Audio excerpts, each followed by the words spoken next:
Hello, racing fans. It's Jeff Bessa at Charting Horse Value with a race of the day for the Lukas Classic on Saturday, um, October 1st. It's race 10.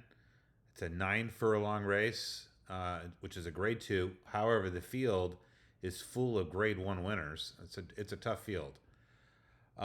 It doesn't have a tremendous amount of value. In fact, it has almost no value. The highest value is down here with a 3, but that's the worst horse in the race. Um, and that's why it only gets a race rating of 1.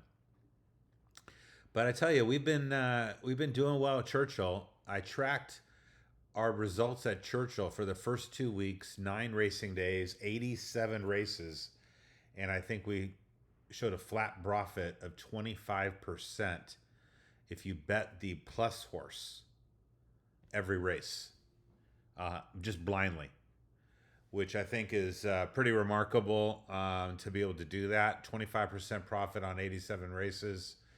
And remember, we're not looking, I'm not personally looking at any past performances. I have a program which obviously is looking at the past performances on my behalf and doing a bunch of number crunching and giving me a tool that we all can take advantage of. Now, the Lukas Classic, honor of Dwayne Lucas. Unfortunately, he doesn't have a horse in here, but obviously he's had a humongous impact on our sport.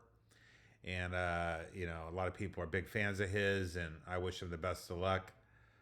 But we've got a really nice field. Now, it's 6 horses, and they're sorted from top to bottom by PFDS odds, okay?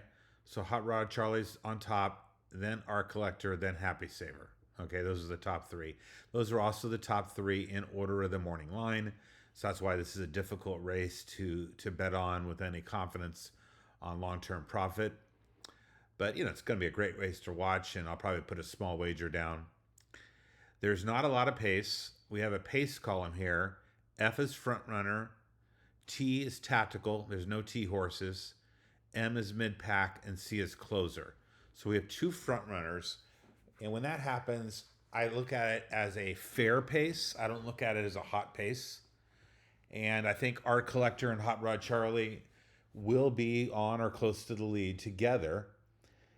And I think they'll be able to gallop and slow it down quite a bit. So I think these 2 horses have an advantage. Now, Hot Rod Charlie, when you look at the early speed, has more early speed, 111 versus 96.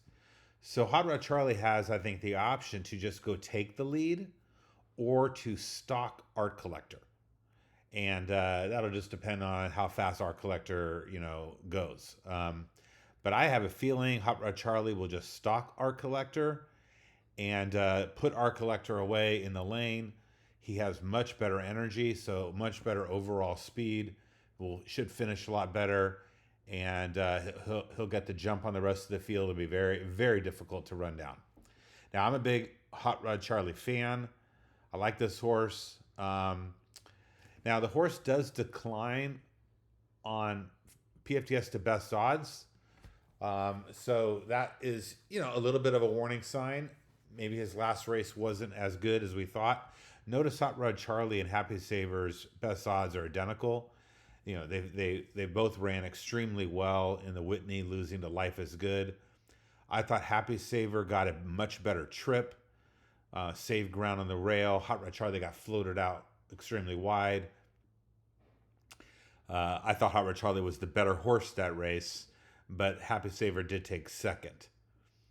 Happy Saver, is mid-pack, has very good early speed and very good late speed, best late speed in the race. To me, this horse will be running, trying to catch Hot Rod Charlie, and will pass Art Collector for second. And that's your exacta, 5-3 or possibly 3-5, but I would play the 3-5 much lower than the 5-3. Now, if that bores you and you want to do a trifecta, then you want to put a closer in third.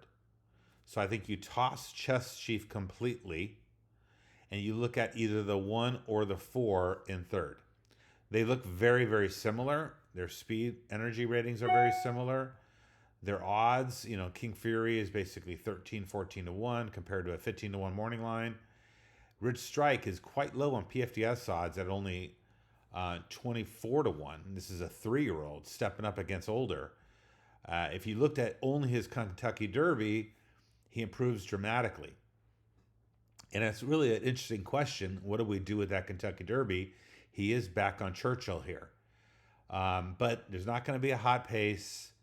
And the horse, it's not a 10 furlong race as well. I think the horse does have some good stamina. You can see that here with 93 early, 96 late. So I think this is a horse to fade at a third. And just focus on King Fury in third. And you could play a 5-3 with 1. And I think that would be a pretty good bet, and hope that Art Collector tires out of the trifecta.